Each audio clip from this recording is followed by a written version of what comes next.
Dobrý deň. Postupne sa pridávajú ľudia, tak chvíľku. Ešte počkáme.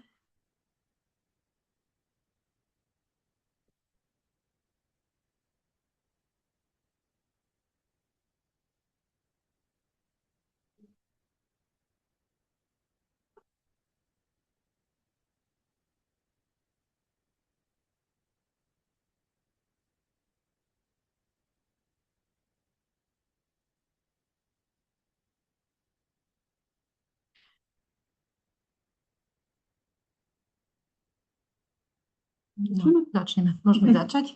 Dobre, tak dobrý deň. V mene nadácie Pontis vám ďakujem a vítam vás na tomto webinári, ktorý sa bude týkať výzvy do Impact Lab inkubátora pre rok 2026. Zároveň ešte len poviem, že 2026 neznamená, že vlastne to čerpanie grantu bude končiť v roku 2026, že ono sa vlastne bude prelínať aj do 2027, ale k tomu sa dostaneme. Tak, vlastne môžeme ešte dať tie logá Evy. A Impact Lab inkubátor je v rámci programu Impact Lab, ktorý je spolufinancovaný Európskou úniou a realizuje ho teda nadácia Pontis v rámci programu Impact Lab. Moje meno je Katarína Obuchová, som programová manažérka Impact Labu a je tu so mnou aj kolegyňa Euka Petranovič, ktorá je takisto programovou manažérkou. My dve by sme vás dnes previedli týmto workshopom. Zároveň teda budete mať priestor aj sa pýtať nejaké otázky. Ak by sme na ne my nevedeli zodpovedať, tak budeme sa pýtať kolegyň z finančného. Dobre, poďme teda si predstaviť, čo bude obsahom dnešného webinára k tejto výzve do inkubátora. My vlastne pri tvorbe tohto webinára sme čerpali z výzvy, ktorá je už vonku od minulého týždňa a nájdete ju na webe www.impactlab.sk. To vám potom aj ukážeme, že kde ju nájdete cez taký jeden slajd, ale teda verím, že ste si už pozreli, keďže ste sa aj prihlásili na tento webinár. Čiže chcem len povedať tým, že nebudeme počas tohto webinára hovoriť niečo úplne iné, to, čo by ste v tej výzve nenašli. Práve naopak, všetko, čo budeme dnes hovoriť, nájdete aj priamo v samotnej výzve, ale teda tento webinár robíme aj preto, aby sme to možno tak nejako viacej vysvetlili, aby vy ste sa mohli pýtať. Takže dozviete sa, aké sú nejaké dôležité dátumy, akým témam sa inkubátor venuje, aké projekty sa môžu prihlásiť, ako sa prihlásiť, takisto stručne povieme aj hodnotiaci proces a inštrukcie k rozpočtu a teda priestor bude na otázky a odpovede. Cez Q&A. Áno, cez Q&As, hej, využiť prosím tú funkciu cez Zoom, kde je Q&As, môžete sa pýtať aj priebežne. Keď vám niečo napadne počas toho, ako budeme hovoriť, kľudne sa teda opýtajte cez Q&A, čiže ako keby cez chat, hej, že nebude sa dať pýtať tak nejako live osobne, ale teda odpovedať budeme až na konci webinára, keď všetko prejdeme potom v tej časti otázky a odpovede. Tak, teda iba poviem, že vlastne táto výzva do inkubátora je už ako keby druhou v rámci programového obdobia. Už teda jedna výzva do inkubátora prebehla v roku 2025 a teda bude ešte jedna, a to následujúci rok, takisto niekedy v januári budeme vyhlasovať 27. Môžeme ísť ďalej. Toto je možno dôležitá informácia pre tých z vás, ktorí ste sa prihlásili na webinár a už ste absolvovali inkubátor niekedy v minulosti, čiže kľudne sa môžete sa ako keby prihlásiť opäť a získať aj podporu. Dôležitá informácia je, že vlastne kumulatívne môžete získať maximálne 60 000 za jedno ako keby to programové obdobie. A teda môžete podať iba jednu žiadosť, hej, že to je tiež ako dôležité. Toto je tiež dôležitá informácia, je uvedená vo výzve, ako som spomínala, ale už sa nás na to niektoré organizácie alebo teda združenia pýtali. Oprávnenými žiadateľmi sú iba nadácie, občianske združenia a neziskové organizácie poskytujúce všeobecne prospešné služby, pričom všetci oprávnení žiadatelia musia byť založení minimálne 1 rok pred podaním žiadosti, že my vlastne aj toto kontrolujeme a pozeráme. Dobre, tu sú tie dôležité dátumy, tam takisto sú uvedené aj vo výzve, tam by som len vypichla možno teda to, že deadline na príjmanie žiadosti je 13. marca do 13. alebo teda o 13. vrátane sa uzatvorí systém a nebude už možné podať žiadosť ani ako keby dodatočne, skrátka, ak tento termín nestihnete, tak sa nebude dať prihlásiť. To, čo som spomínala na začiatku, tak to čerpanie prostriedkov potom prichádza do úvahy od septembra a trvá vlastne až do augusta toho ďalšieho roka, čiže 2027. Chceli by sme vám odporúčiť, možno ste to niektorí už absolvovali minulý rok, ak by ste potrebovali možno nejaké vodítka, že ako napísať ten projekt alebo ako si zostaviť rozpočet, tak vám dávame do pozornosti ďalšie 2 webináre, ktoré sa budú konať. Jeden je 4. februára a ďalšie 18. februára. Linky na prihlasovanie nájdete buď teda na našom webe, alebo takisto aj vo výzve. Čiže asi toto z tých dôležitých dátumov. Informácie sú také, že tá minimálna žiadosť podpory by mala byť 10 000 eur, preto počítame s tým, že organizácie, ktoré sa hlásia do inkubátora, by už mali mať také nejaké skúsenosti s nejakými aspoň menšími projektmi a teda maximum je 30 000 eur.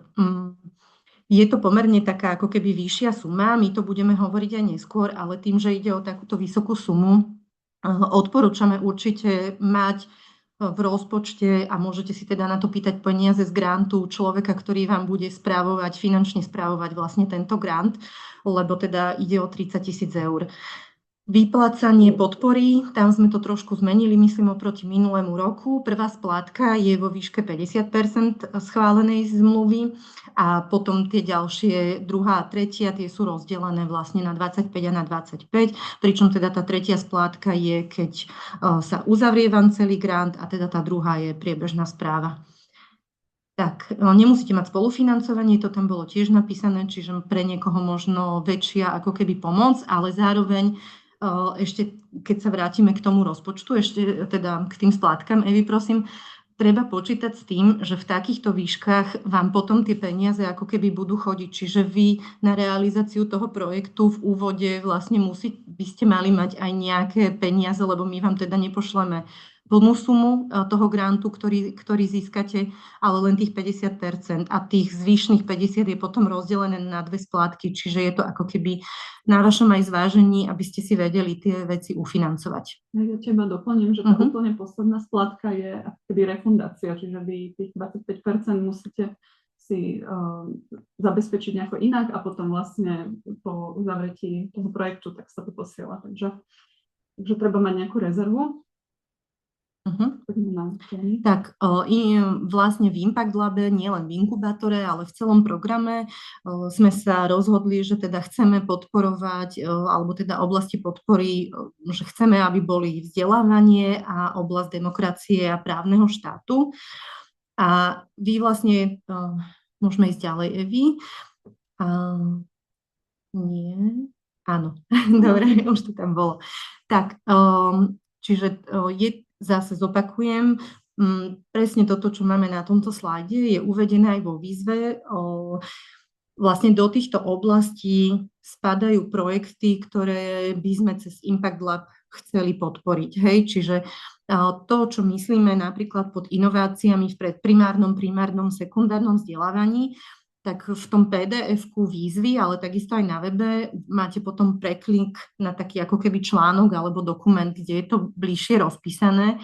Takže ak sa chcete prihlásiť do inkubátora tento rok, tak váš projekt by sa mal týkať vlastne týchto vecí, ktoré práve teraz vidíte na slajde.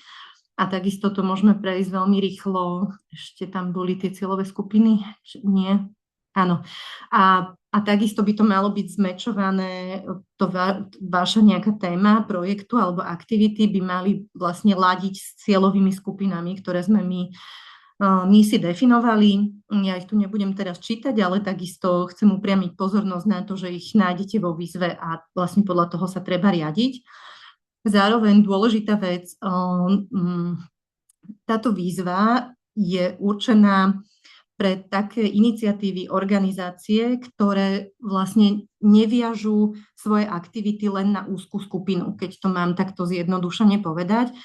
To znamená, že hlásia sa nám rôzne ako keby súkromné škôlky, čo viac menej, že je to v poriadku, ale pokiaľ ten projekt je viazaný len na zlepšovanie vlastne tej danej škôlky alebo teda povedzme organizácie, tak toto nie je ako keby náš zámer, hej?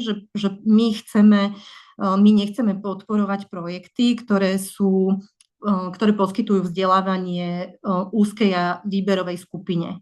Mali sme aj škôlky, ja neviem, mali sme myslím jednu Montessori škôlku, aj lesnú škôlku, ale tá Montessori škôlka testovala také nejaké, jak sa to povie, duševné zdravie, vlastne pripravovala taký program duševného zdravia pre deti a vlastne na základe nejakej brožúrky to potom ako keby vedeli šíriť ďalej. A takisto mali sme aj lesnú škôlku, ale tá lesná škôlka veľmi úzko spolupracovala práve so školami v danom regióne a navzájom si ako keby vymieniali skúsenosti. Čiže toto je možno taký nejaký ten rozdiel alebo taký ten náš zámer, ktorý chceme podporovať. Dobre.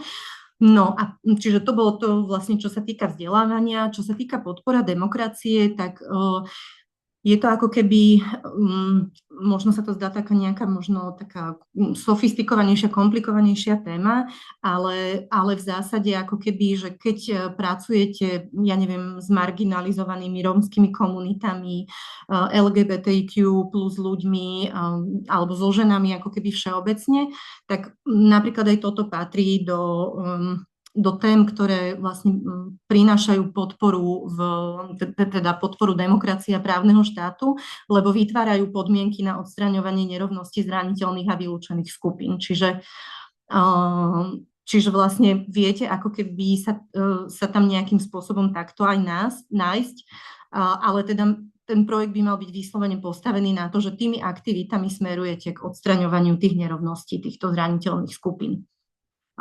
Takisto aj tie cieľové skupiny v podpore demokracie by mali byť teda predovšetkým tieto, ktoré tam vidíte a takisto sú aj uvedené vo výzve a zároveň znovu to, čo som hovorila, by to malo mečovať, hej, že tá téma, ktorú chcete riešiť, by sa mala dotýkať niektorej z týchto cieľových skupín. Dobre, a toto je tiež veľmi dôležitá informácia pre vás ako žiadateľov. My ako donor, teda ako nadácia Pontis, chceme podporovať projekty, ako keby, ktoré chcú dlhodobo sa nejakým spôsobom rozvíjať a šíriť svoje aktivity. Že ak hľadáte zdroje na realizáciu, ja neviem, letného tábora alebo niečoho takéhoto, tak ako keby tento program nie je na to určený. Dobre. Tak, a teraz už odovzdávam slovo Evke. Tak ešte zo pár takých praktických informácií, skôr ako prejdeme na otázky. Asi tú výzvu ste si už čítali, keďže ste sa registrovali, ale ak by náhodou sa niekto dostal sem nejakým iným spôsobom, tak nájdete ju teda na stránke www.impactlab.sk v sekcii výzva. Viete si ju stiahnuť v PDF-ku a sú tam všetky teda tieto potrebné informácie. Ak si chcete podať žiadosť, tak dôležité je teda mať profil v e-žiadostiach, čiže na stránke www.ežiadosti.sk. Ak ešte ten profil nemáte, tak je potrebné sa zaregistrovať. Ideálne teda máme taký deadline, že 6. marec, kedy by ste mali mať už profil vyplnený, lebo na našej strane trošku trvá, kým je schválený a vlastne až keď ten profil je schválený, tak viete podať žiadosť. Viete ju vyplňať, kým nie je schválený, ale neviete ju podať. Čiže treba mať schválený profil a potom môžete podávať žiadosť. Ak už ten profil máte, lebo ste sa už proste hlásili možno aj do nejakých iných programov, tak potom už len vlastne vyplňate tú žiadosť pod programom Impact Lab. Netreba zabudnúť, že keď budete vyplňať tú žiadosť, tak sú tam aj nejaké povinné prílohy. Tie sú tiež vo výzve uvedené, ale teda je to v skratke, je to také čestné vyhlásenie, ktoré si teda stiahnete, podpíšete a priložíte. Potom dôležité je účtovná závierka. Aj keď ste malé OZ-ko, nerobíte ich, tak je potrebné si teda za ten minulý rok spraviť a priložiť ju. Ďalej je to nejaká výročná správa, alebo teda správa o činnosti, keďže nie všetci robia tie výročné správy, lebo nemusia, tak aspoň si spraviť takú nejakú správu o činnosti, kde si dáte nejaké screenshoty, fotky, čo ste proste robili za minulý rok. Uh-huh. A ešte ja len poviem, prepáč, že vy, lebo teraz sme mali presne takúto otázku na tú účtovnú závierku. Pýtala sa nás organizácia, že či je ako keby jej predloženie nevyhnutnosťou, lebo že teda organizácia, ktorá sa nás pýtala, tak fungovala len na dobrovoľníckej báze bez nejakých finančných tokov, čiže nerobilo závierku, ale ako keby tá odpoveď za nás je, že priloženie účtovnej závierky je v našom programe povinné a je to teda aj, že podľa zákona, môžem ho tu teraz povedať, číslo 431/2002, paragraf 17 je povinnosťou každého subjektu vypracovať účtovnú závierku a to aj v prípade, že nemal žiadne príjmy ani výdavky. Čiže účtovnú závierku nie je potrebné nahrávať do registra účtovných závierok, ale vlastne musíte ju mať ako keby vypracovanú pre prípad kontroly. Čiže za nás je ako keby k tomu takéto stanovisko. Takže áno, treba ju priložiť. Bez tejto povinnej prílohy sa nedá teda podať túto žiadosť.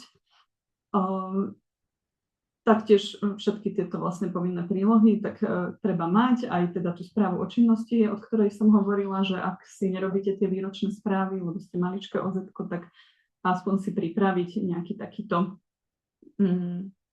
dokument, kde vlastne zdokumentujete svoje aktivity a teda ideálne za minulý rok, ak ste nejaké väčšie OZ-ka, tie výročné správy vlastne podávate do nejakého marca alebo neviem teraz dokedy je to potrebné, tak môžete aj za ten predchádzajúci.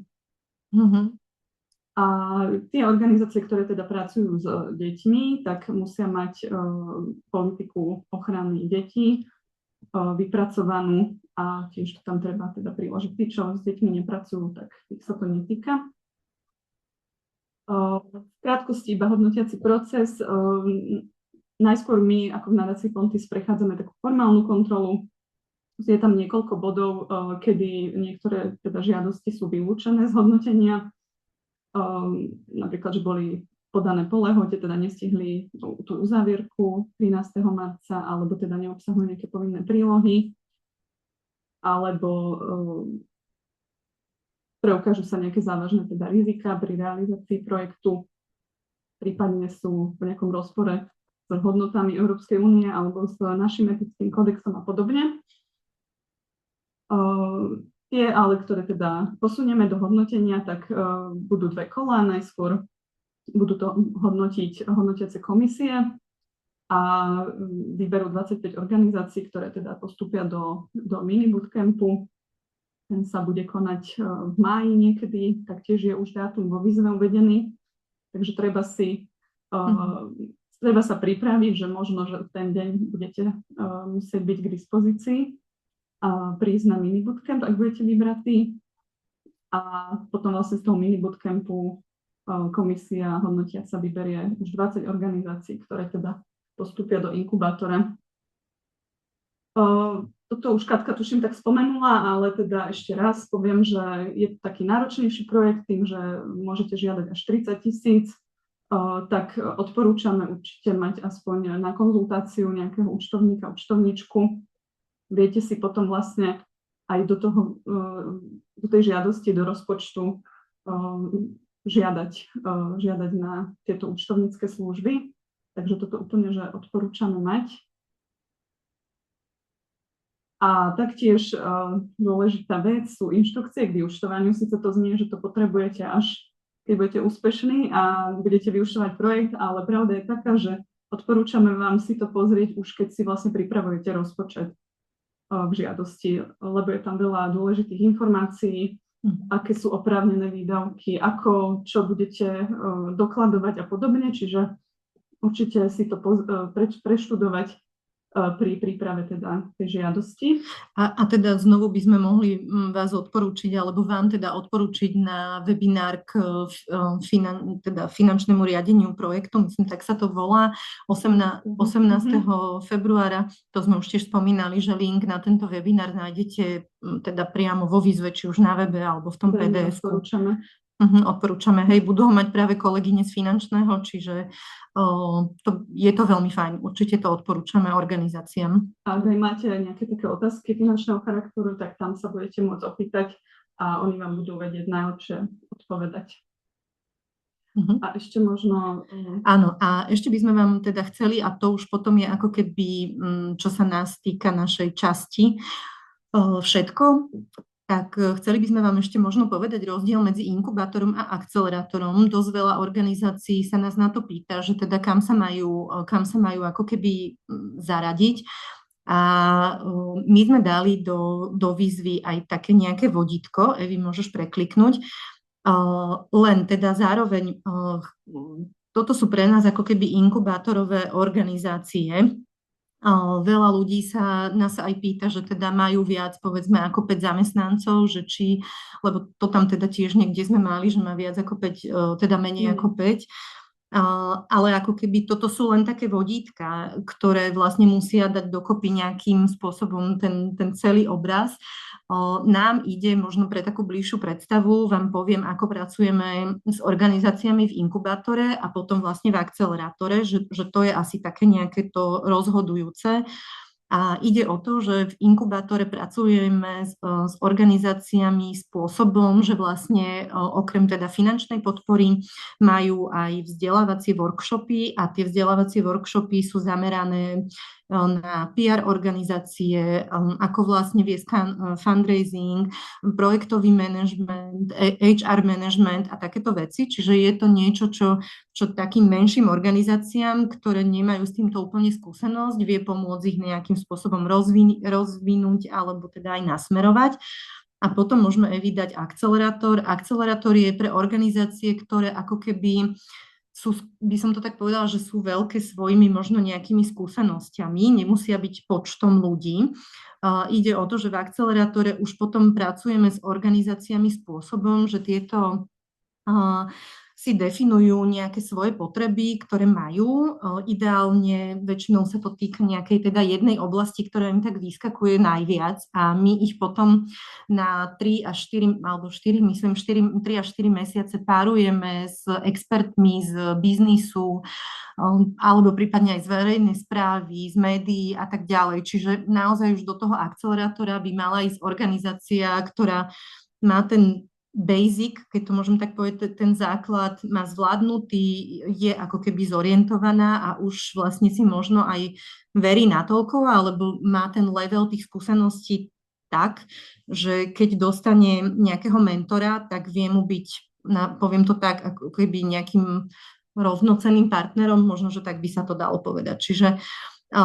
Čiže v tomto je rozdiel medzi inkubátorom a akcelerátorom. Možno keď teda ste sa zúčastnili tohto webinára a prípadne si hovoríte, že tak možno my sme tí akcelerátoristi, tak kľudne viete aj počkať, čo sa týka podávania výzvy do inkubátora, lebo tú akcelerátorovú my otvárame vlastne čoskoro, 2. februára a oni sa vlastne budú tie výzvy prekrývať, čiže istý čas budú naraz otvorené, myslím, že nejaký mesiac, aj 2 týždne, nejakých 6 týždňov budú otvorené vlastne naraz obidve výzvy. Takže viete sa prípadne rozhodnúť. Určite vám odporúčame, takto v akcelerátore sa dá získať aj viacej peňazí, ale určite to odporúčame všetkým, že nehlásiť sa do akcelerátora len preto, aby ste získali tých 60 000, hej, lebo organizácia, ktorá je menšia, nemá veľa skúseností, má potom ako keby môže mať veľké problémy pri manažmente toho grantu, pri komunikácii s tým mentorom a tak ďalej. Čiže naozaj ako keby tak zodpovedne si to povedať, že kde sa asi vnímate a podľa toho sa prihlásiť. A ešte teda jedna vec, že zároveň ono sa to nevylučuje, že vy viete vlastne povedzme tento rok prejsť inkubátorom, alebo teda, že v roku 2026 by ste prešli inkubátorom a následne by ste sa vedeli zapojiť do akcelerátora. Máme už aj také organizácie, ktoré boli najprv inkubátoristami a potom aj na základe toho inkubátora nejakým spôsobom narastli a vlastne máme ich teraz v akcelerátore. Čiže aj takto sa dá. Dobre, tak. To je za našu časť všetko. Hej, to je za nás všetko. Pozerám otázky, je ich tam 6 zatiaľ. Kľudne sa pýtajte, ak by vám čokoľvek napadlo. Ešte, mne napadlo teraz, že nielen tento webinár je vlastne priestorom na vaše otázky. My sme dali do výzvy aj kontakty. Viete nás kontaktovať telefonicky. Čo sa týka nejakých finančných alebo rozpočtových otázok, tak je tam vlastne kontakt na EUKU. A čo sa týka obsahu písania projektu, tak kolega Tomáš by vám vedel byť k dispozícii. Sú tam aj ich kontakty, vo výzve uvedené aj časy, že kedy sa dajú kontaktovať. Alebo ak vám viacej vyhovujú mailové konzultácie, komunikácia, tak máme tam vlastne aj mailovú adresu, na ktorej vám tiež vieme odpovedať. Čiže ak teraz si tu na nič nespomeniete, nič sa nedeje, budeme vám k dispozícii vlastne ešte počas celého trvania výzvy aj vlastne takýmto spôsobom. Tak, môžem začať tou prvou otázkou, čiže Lenka sa pýta, vedeli by sme sa zapojiť ako pacientská organizácia zastupujúca pacientov s cystickou fibrózou na celom Slovensku. Je to cca 350 pacientov, z toho viac ako polovica do 30 rokov. No, ako takto, že otázka, či by ste sa vedeli zapojiť, veľmi je priamo prepojená s tým, aký projekt by ste chceli podať, aké aktivity by tam boli, lebo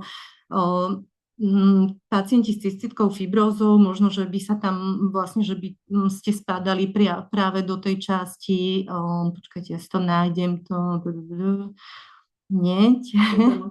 áno, presne v tej demokracii, ako keby tie zraniteľné alebo nejaké znevýhodnené skupiny, ale je naozaj dôležité, ako ten projekt postavíte, na čom bude ako keby postavený, hej, že tá informácia, s akou skupinou pracujete v tomto prípade na to, aby sme vám vedeli kompetentne odpovedať, nestačí. Čiže ideálne premyslieť si projektový zámer, čo by ste chceli robiť, ako by ste chceli robiť a potom kľudne sa nám znovu ozvite, hej, že zároveň my ako keby môžeme povedať, že z nášho hľadiska, že vlastne, že by to bolo OK, že spadáte do výzvy, že teda podajte, ale my vám nevieme garantovať, či vám ten projekt prejde.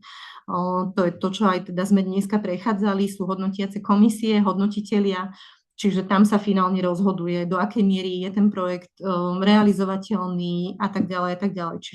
Čiže asi takto. Ale asi dôležité je to riešenie, teda, že aké chcete robiť tie aktivity a áno, a na základe toho sa potom rozhodnúť, že či to, možno, že s kolegom Tomášom si to konzultovať. Hej, ale určite teda si premyslieť zámer, čo by ste chceli s danou cieľovou skupinou vlastne robiť. Pokiaľ mali sme to doteraz tak, že pokiaľ išlo o nejaké advokačné aktivity, tak tie určite spadajú vlastne do našej výzvy. Takže veľmi to závisí od toho, čo chcete robiť. Že tam by som začala. Hej, a pán Zachar sa pýta, že či budú posudzovatelia projektov rovnakí ako minulý rok, alebo budú obmenení. To ešte úplne nevieme. Zatiaľ sa nám to len formuje taká nejaká tá zostava tých hodnotiteľov. Snažíme sa vyberať ľudí, ktorí v daných oblastiach pôsobia, majú skúsenosti, tak možno nejaká obmena bude. Uvidíme. Aj podľa toho vlastne, koľko projektov sa z ktorých oblastí prihlási, tak podľa toho vlastne budeme aj formovať tie hodnotiace komisie. Tak Lenka sa pýta, toto je vlastne tiež otázka na cieľovku. Sú ženy na alebo po materskej, respektíve ženy s malými deťmi, ktorým pomáhame uplatniť sa na trhu práce, že či je to dostatočne široká skupina pre oblasť podpory a že teda píšete, že vy to vidíte v bode odstraňovania nerovností. áno, myslím si, že áno, ale platí opäť to, čo sme hovorili pri tej pacientskej organizácii s cystitkou, teda ľudia s cystickou fibrózou, závisí od toho, ako bude postavený váš projekt, že tie aktivity. Môžete to prípadne, a to sme už spomínali, kolega Tomáš má na starosti tieto obsahové nejaké konzultácie, takže odporúčam urobiť najprv si u vás v organizácii tú prácu, že si premyslíte, aký projekt by ste chceli robiť, s akými aktivitami a následne vlastne toto skonzultovať, že aby to nebolo opačne, že vám máme poradiť, čo tam máte napísať, aby váš projekt patril do výzvy. Takže asi toto isté. Ženské kruhy. Z organizácie Ženské kruhy sa pýtate, že zvažujete, že projekt podáte v spolupráci s neziskovou organizáciou, ktorá ale má menej ako rok. A tá spolupráca by spočívala v tom, že by ste konkrétnych ľudí zamestnali a spoločne s nimi zrealizovali aktivity. Že same vzhľadom na jazykovú bariéru neviete vlastne urobiť túto aktivitu. Podľa mňa to je OK. Ženské kruhy podávať žiadosť, tak je to v poriadku. Hej. Ak teda vy ako ženské kruhy ste dlhšie ako rok. Hej, ste dlhšie ako rok a vy teda budete ako keby tá organizácia, ktorá ten projekt podáva, tak je to v poriadku, jasné. Ale nemalo by to byť úplne o tom, že tá iná organizácia bude za vás všetko robiť. Hej, to som teraz možno veľmi prehnala, že asi to tak nebude, ale len aby to nevyznelo potom, že vy ste si niekoho najali, aby on za vás urobil niečo, hej, že no. A tam potom píše, že za projekt budú zodpovedať. Dobre, hej, tak potom to je fajn, hej. Dobre. Otázka k účtovnej závierke. Robí nám to firma pro bono, väčšinou s odkladom. Hej, OK, áno, tak potom sa prikladá tá za posledný uzatvorený finančný rok, čiže teraz to bude 2024, keď ešte za 2025 nebudete mať hotovú. Áno, to je vlastne informácia pre vás ostatných. Ak nemáte hotovú, nebudete mať v čase uzavierky podania projektu účtovnú zavierku za rok 25, tak môže byť tá z roku 24. Ako urobili sme to takto, aby vám to nebránilo prihlásiť sa. Dobre, čiže máme tu otázku od Barbary. Chcete sa opýtať ohľadom finálnej výšky podpory, že či môže nastať situácia, že napríklad vy si požiadate o 30 000, ale komisia sa rozhodne podporiť projekt len vo výške napríklad 25 000. Ako čisto teoreticky môže. Zatiaľ sa nám to nestalo, ale ja neviem, možno pokiaľ by ste tam mali nejakú vyslovene premrštenú položku, tak možno, že by komisia dala podmienku, že podpora áno, ale vlastne iba bez nejakej položky, no. Môže sa to stať, hej. Hej, môže. Pretože nemajú zamestnancov, ale fungujú na dobrovoľníckej úrovni. V rámci projektu chceme dobrovoľníkom poskytnúť honorár. No takto, dobrovoľníkom sa neposkytuje honorár, tým sa môže iba preplatiť nejaké náklady, napríklad cestovné alebo ubytovanie alebo nejaká strava. Ale môžete si, tých, čo sú teraz dobrovoľníci, môžete si ich ako keby potom na nejakú inú zmluvu zazmluvniť ako lektorov. Hej. A či členovia týmu musia byť zamestnancami OZ? Ak sa jedná o napríklad koordinátora projektu alebo takúto nejakú dôležitú úlohu, tak určite odporúčame zazmluvniť. A nemusí to byť pracovná zmluva, môže to byť nejaká dohoda, respektíve môže to byť aj mandátna zmluva, ak si založí živnosť alebo ak ju už má. A áno. Zároveň vlastne ako keby tento inkubátorový projekt my vnímame aj na posilnenie a stabilizáciu organizácie, čiže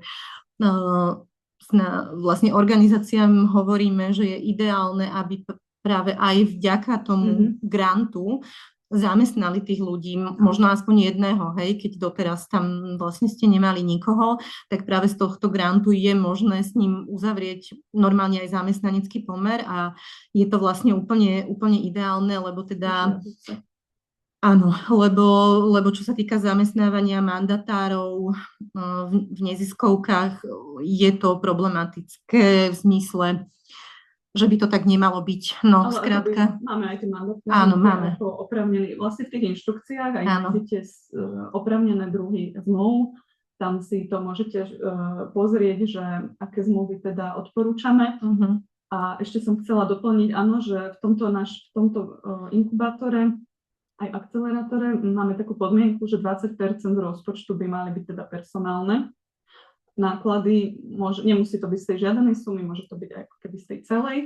A to je presne to, že my chceme ako keby tie organizácie podporiť v tom, aby sa takto trošku zastabilizovali a mohli si dovoliť tých ľudí aj zaplatiť, ak doteraz fungovali, povedzme, na tej dobrovoľníckej. Hej, že práve na to vlastne ten projekt je, že vy viete si dať do nákladov kompletne vlastne celú sumu na toho zamestnanca.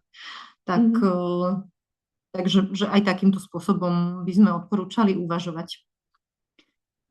Dobre, Martin sa pýta, alebo teda píše, že činnosť ich organizácie triáfa na 100% aj vzdelávanie, aj právny štát a že či to je OK, alebo si musíte zvoliť sekciu. Musíte si zvoliť sekciu. Hej, ten formulár vlastne v tých žiadostiach je urobený tak, že musíte sa rozhodnúť pre jedno alebo druhé. Zvykli sme v minulých rokoch odporúčať, že čo je také ako keby dominantnejšie, ale možno dominantnejšie vzhľadom na projekt, ktorý podávate. Hej, nie na organizáciu ako takú, ale na projekt, ktorý chcete podať. Čiže podľa toho sa nejakým spôsobom rozhodnite.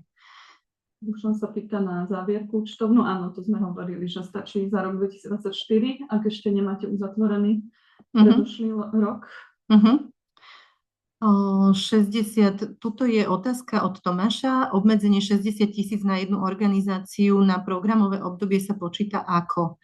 Ak sa niečo čerpalo v 2025, tak v 2026 už je len ten doplnok.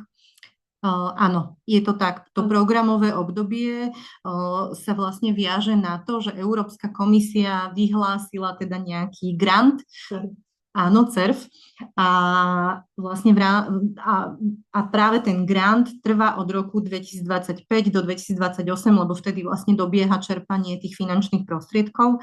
Čiže za toto programové obdobie môže jedna organizácia získať v rámci tohto CERVu iba tých 60 000. Dobre. U nás to je asi tak v skratke, že ak niekto bol v roku 2025 u nás už v inkubátore a získal 30 000 a teraz by sa znova hlásil, tak si akože môže ešte žiadať o tých 30 000. Môže. Ale ten budúci rok už nebude môcť. Už tak ako keby vyčerpal celý ten balík na toto programové obdobie. Tak Veronika z Nest inštitútu sa pýta, že ako dlho sa bude vyhodnocovať, že kedy teda očakávať výsledky a kedy je začiatok projektových aktivít. To sme spomínali, možno ste sa pripojili neskôr. Projektové aktivity začnú teda od konca. Čerpanie grantu, tak toto poviem, začína 1. septembra 26 a končí 31. augusta 27. A čo sa týka, je to teda uvedené aj vo výzve, ja ju sa môžem pripnúť aj niekde do chatu. Tam si to presne úplne nájdete, ale teda takto ako hovoríme. A čo sa týka toho vyhodnocovania, tak uzatvárame 13. marca, myslím. A tie výsledky, ono to trvá nejakých 6 týždňov, ja vám to hneď poviem, 5. mája zverejňujeme výsledky, čiže no viac ako... Vlastne tých postupujúcich do mini bootcampu. Hej. A potom tie už výsledky z toho mini bootcampu neviem kedy teraz presne, ktorý dátum, ale 5. mája sa teda budú zverejňovať výsledky. Áno, a finálne vyhlásenie postupujúcich do inkubátora je 30. júna.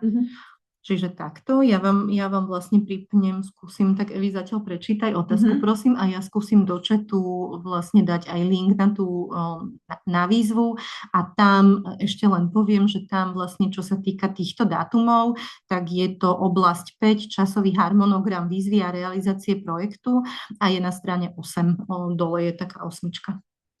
Erika sa pýta, či by sme mohli uviesť príklad projektu, ktorý bol podporený. a konkrétnejšie uviesť, čo sa myslí pod vytváraním partnerstiev. Či je možné v projekte nastaviť aktivity pre viacero cieľových skupín? To by sme asi skôr neodporúčali, že takto, ešte budú ďalšie webináre. Bude 4. práve presne táto príprava alebo projektovej žiadosti. Viete, ako sa to volá? Príprava projektovej žiadosti, presne tak. Čiže tam ako keby kolegovia budú hovoriť viacej. Ale na základe toho, čo my vlastne s EUKou aj s ostatnými kolegami máme skúsenosť z tých hodnotiacich komisí, niekedy je menej viac. Často sa nám aj stalo, že hodnotiaca komisia sa zamyslela, že či je vôbec možné toto zrealizovať, čo bolo napísané v nejakej žiadosti. Hej, že niekto si tam proste dá toho hrozne veľa, možno aj práca s hentakou skupinou, s hentakou. A je to paradoxne na škodu tej žiadosti, lebo teda hodnotitelia si povedia, že tak prečo nepracovali iba s jednou a nejakým spôsobom hlbšie, hej, čiže... Ale zase nevieme, že to presne myslíte, že nevieme. Možno je potrebné pracovať v tom projekte s 2, tak asi akože dá sa to, ale hej, je to vlastne na tom konkrétnom projekte asi potrebné sa zamyslieť a skonzultovať možno. Áno. A odporúčame teda prihlásiť sa na ten webinár k príprave projektovej žiadosti, že tam kolegovia mali to podľa mňa akože veľmi dobre urobené, boli tam viaceré príklady z tých minulých hodnotení a tak podobne, čiže myslím si, že by to vedelo byť nápomocné pre vás. A čo sa myslí pod vytváraním partnerstiev? To asi nevieme úplne, že na čo sa pýtate, ale asi je to tam, myslím, v tej demokracii, právnom štáte, že ak máte na mysli toto, že ako keby spájate sa s niekým, ale to vlastne to je len možnosť, hej, že to nie je povinnosť, ale že spojíte sa príklad s niekým, s kým vytvoríte niečo lepšie pre vlastne tú danú cieľovú skupinu. No. Napríklad spája sa viacero organizácií a spolu advokujú za nejaké proste zmeny systému. No, tak. Čo asi to vytváranie partnerstiev. A príklad projektu, ktorý bol podporený. No to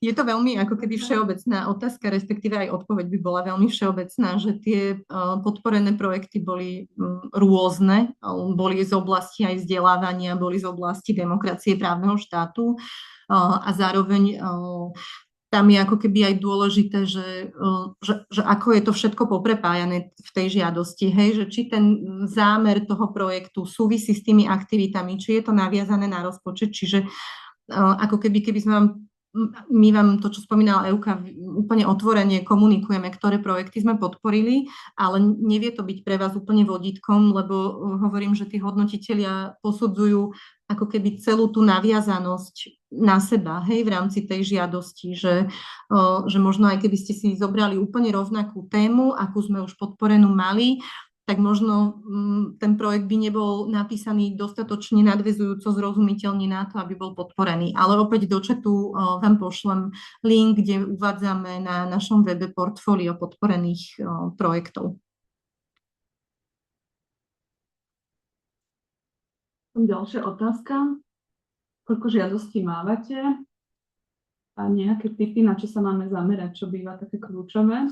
To sa bude práve riešiť na tom webinári toho 4. februára.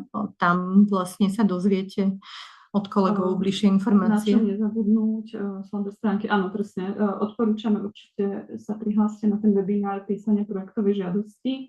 Myslím, že sa to bude aj nahrávať, ak by náhodou nikto nemohol v tom čase, tak si budem môcť pozrieť aj záznam, ale teda dobre je tam byť, lebo vtedy sa viete aj niečo opýtať. A koľko žiadostí mávame? Je to rôzne, vyše 100. Tak okolo 100 nám chodí do tohto inkubátora. Aj viacej niekedy, čiže taká každá 5. až 7. organizácia možno sa vie dostať do toho mini bootcampu, že keď to máme takto nejako štatisticky povedať.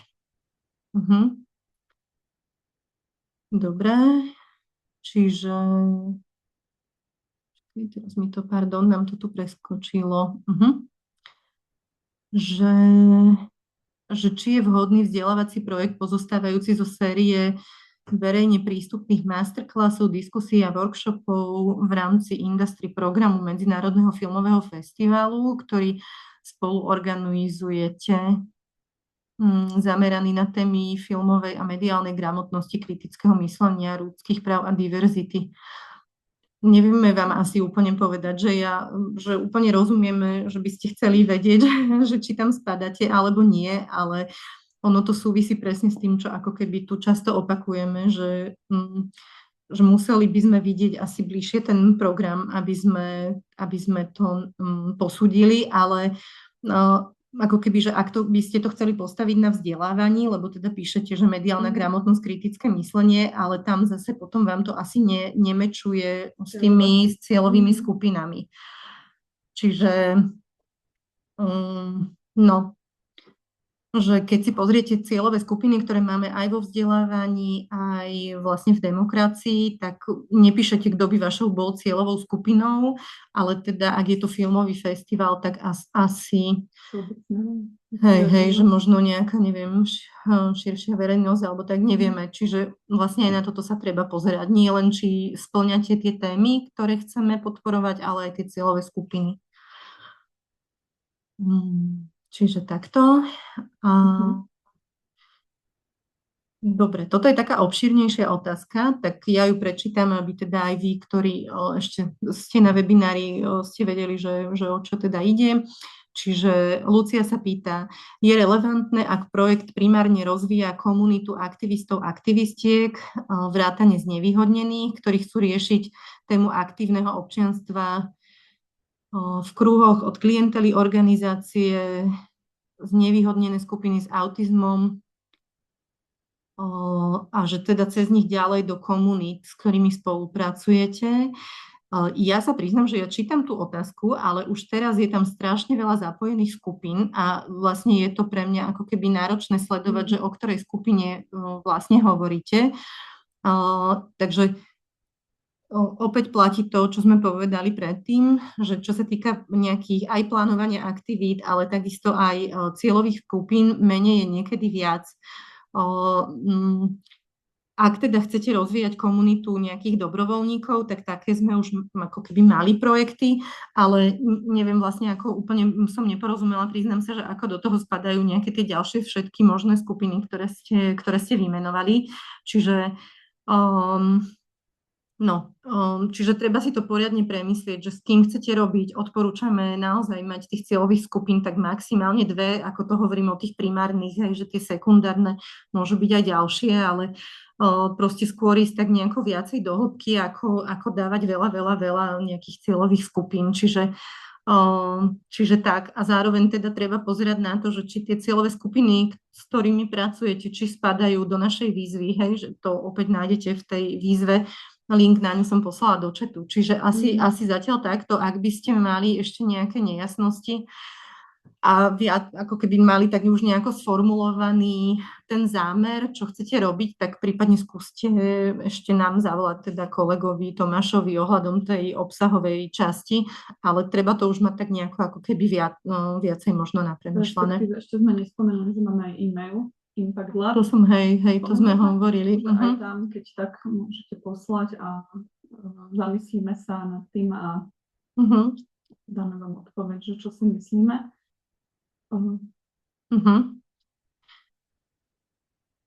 Dobre, že Veronika sa pýta, že čo znamená, že vlastnosti organizácie sú zohľadnené pri výbere. Znamená to, že ak niektoré z tých vlastností na nás nesedia, tak budeme mať mínusové body. My sme malá organizácia, ale nie sme v úvodnej fáze vývoja.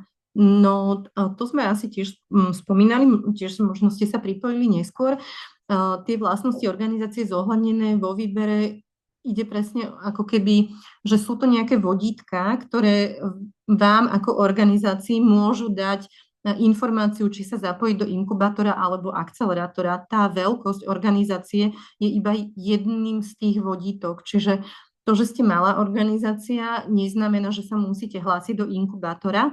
Ja som to vlastne vysvetľovala na príklade takom, že organizácie, ktoré idú do akcelerátora, by už mali ako keby byť schopné potom počas toho akcelerátora byť nejakým rovnocenným partnerom rôznych mentorov a expertov a pracovať na nejakej konkrétnej hĺbkovej veci, hej, že tie, ako keby vnímame tie inkubátorové organizácie, sa potrebujú nejakým spôsobom možno zorientovať, ako si organizáciu stabilizovať, ako robiť možno PR, fundraising, projektový management, HR a podobne.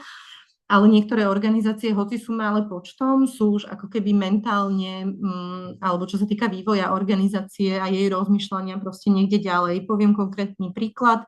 Organizácia Emtegra, asi ju poznáte cez emocionálny kompas, ktorý vlastne rozvíja láskavé vzťahy na školách. A organizáciu Emtegru sme najprv mali v inkubátore, a oni teda napriek tomu, že zostali stále malou organizáciou, čo sa týka počtu ľudí, tak vlastne ich rozmýšľanie a šírenie na vlastne školy celého Slovenska je už ako keby akcelerátovým typom. Čiže asi takto tomu. Tak a ešte tu máme otázky, posledných možno 8, ak už teda sa nikto ešte nedopýta, tak ešte prejdeme 8 otázok a teda potom naďalej platí, čo sme spomínali, že sme vám k dispozícii aj naďalej cez či už mail alebo telefonické konzultácie. Otázka na mandátnu zmluvu, ktorú sme spomínali. Či tých 20% sa počíta aj na osoby s mandátnou zmluvou. Áno, máme to v inštrukciách, že ak je to so živnostníkom, tak to môže byť medzi tými personálnymi. Ak by ste mali mandátnu zmluvu s SROčkou, tak to už považujeme za nákup služby. Čiže to už by sa vám do tých 20% nepočítalo.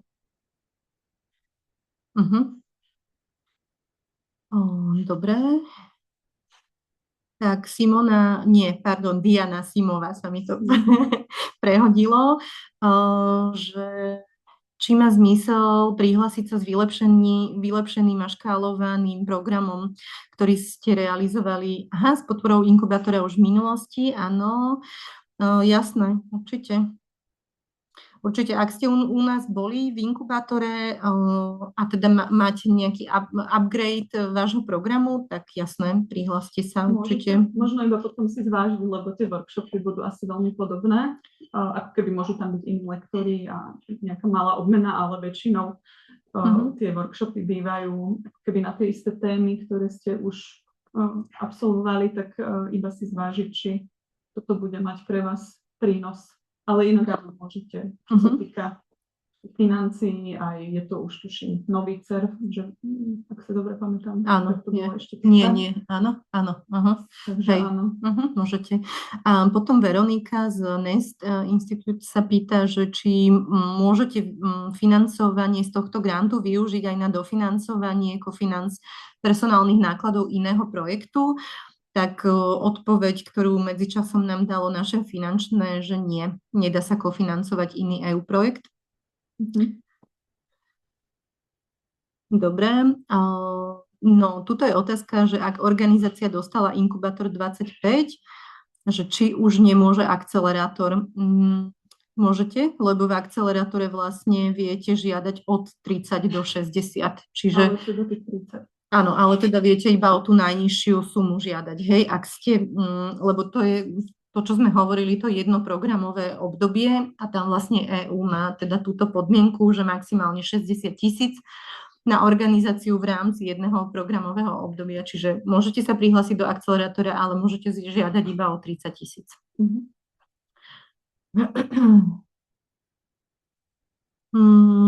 Dobre, a tuto sa pýta Barbara.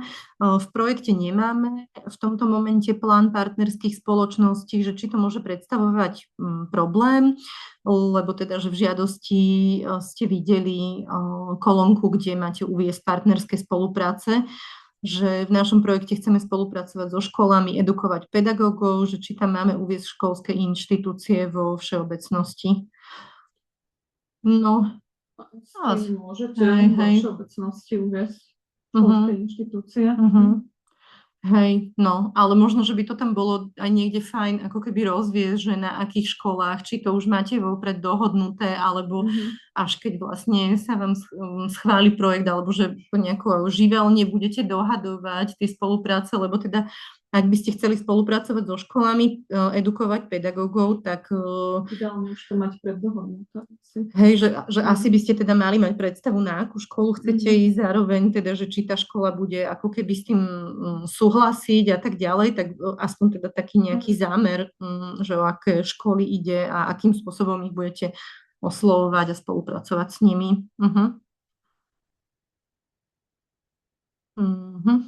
Tak a posledné 4 otázky.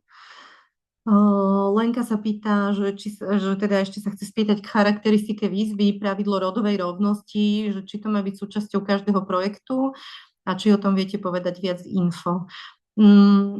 Je to vlastne ako keby nejaká požiadavka priamo od teda donora, ktorý je ešte nad nami, od Európskej únie.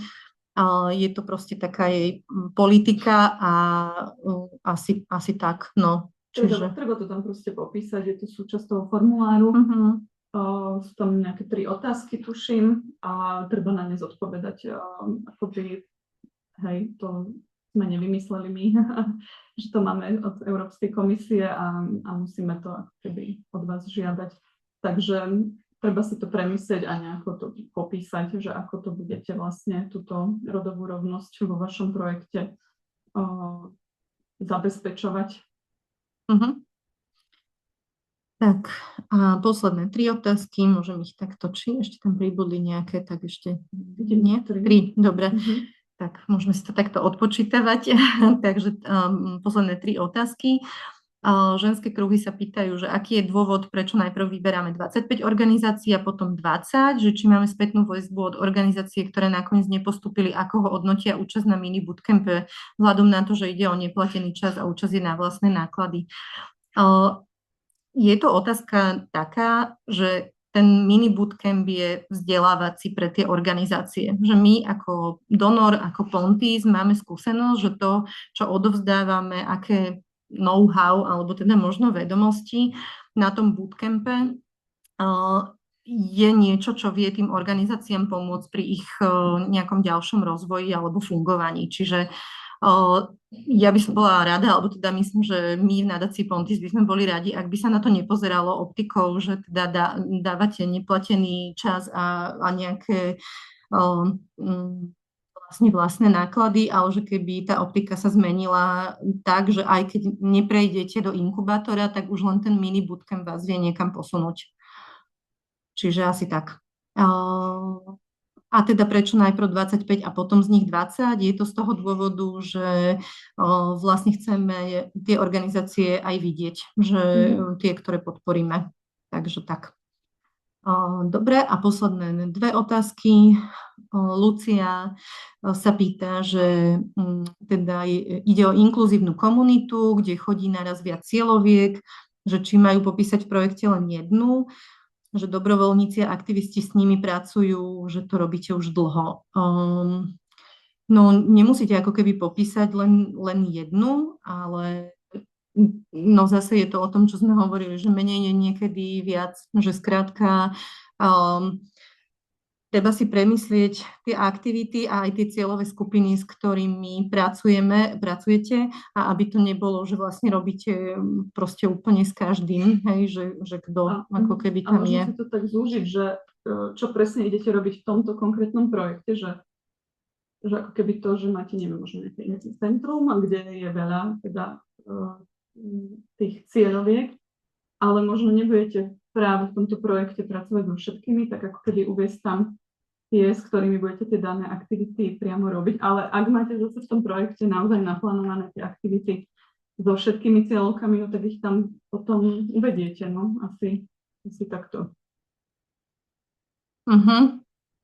Že potom nemusíte akože si vybrať iba jednu, ale to Katka si chce povedať, je, že niekedy chcú robiť strašne veľa aktivít a za ten obmedzený čas a potom to tak vyzerá, že ježiš, že kedy chcú stihnúť, že keď tá komisia číta tie projekty, že je to hrozne veľa.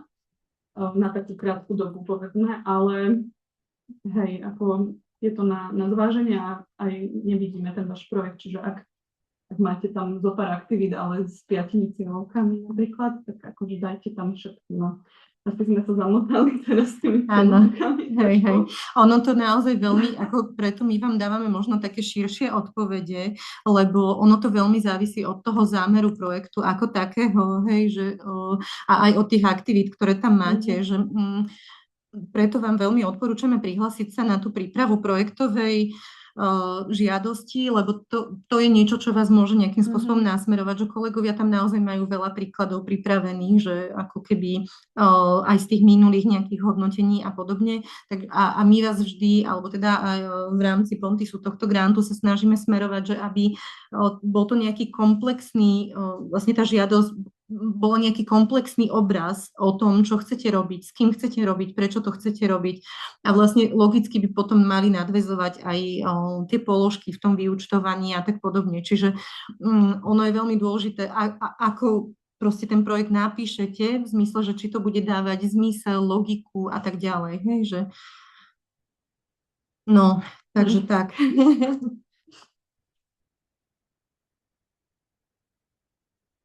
No. Ešte máme poslednú. Áno. Stanovy sme podpísali koncom roka 2024 v decembri, ale zápis do registra máme až v apríli 2025, predpokladám. Máme nárok sa prihlásiť? No, mne sa zdá, že to sa ťahá z registra tieto údaje. Čiže vlastne ten zápis z registra je ten dôležitý dátum. Takže ak tam nebude rok k tomu datumu podania žiadosti, tak žiaľ až v tej ďalšej výzve to bude možné. Hej, no. Že ten zápis v registri ako keby... Ale prípadne prosím napíšte nám mail a skúsime to ešte možno aj s našim finančným, vieš, aby sme to potvrdili, že či to tak naozaj je. No, tak ak môžete, prosím, napíšte nám túto otázku na impact.lab@nadaciapontis.sk a teda my to prejdeme, čo máme kolegyne na finančnom, prípadne neviem, či aj s právničkou a napíšeme vám. Tak, čiže asi nemáme už ďalšie otázky. Aj teda hodinka ubehla ako nič. Opäť vás chceme len povzbudiť, že ak by ste si na niečo spomenuli, ozvite sa nám, kontakty sú či už na webe, alebo teda priamo aj v tej výzve, v tom PDF-ku, čiže viete sa na nás obrátiť ešte kedykoľvek. Takisto spomínam iba tie 2 webináre, ktoré ešte budeme robiť, jeden k príprave projektovej žiadosti a jeden k finančnému riadeniu projektu. Linky na prihlasovanie sú opäť priamo buď na webe alebo vo výzve, čiže tam si to viete dohľadať. A možno na záver, ako keby od nás taká informácia, teraz poviem aj, že vyšiel jeden podcast s našim senior programovým manažerom Norom Maurom. Je to vlastne podcast Dá sa to, svet podľa Gabiky a Noro tam hovorí, že práve Impact Lab ako program pre nás nie je len o peniazoch, ale snažíme sa cez neho pomáhať organizáciám cez tieto vzdelávacie aktivity nejakým spôsobom stabilizovať sa a v ideálnom teda prípade aj rásť. Čiže možno aj ako keby otázka, ktorá tu bola, že teda prečo by mali organizácie absolvovať bootcamp, aj keď ich nakoniec nevyberieme, tak vlastne ono to s týmto súvisí, že naozaj ten program pre nás není iba o peniazoch, ale aj o nejakom know-how a posilňovaní organizácií, ktoré vlastne sa deje či už na tomto mini bootcampe, alebo potom v tom ďalšom vzdelávaní. Čiže aj toto možno od nás taká prosba, že si premyslieť, či máte na toto nielen kapacity časové a takisto aj personálne, ale možno aj nejakú chuť a zmysel, či vlastne v tom vidíte rovnako ako my. Aby teda potom neprišlo prípadne k nejakému nedorozumeniu alebo sklamaniu. Tak. Asi tak. Ďakujeme za všetky otázky. Ďakujeme a sme vám naďalej k dispozícii. Všetko dobré. Ďakujeme. Dovidenia.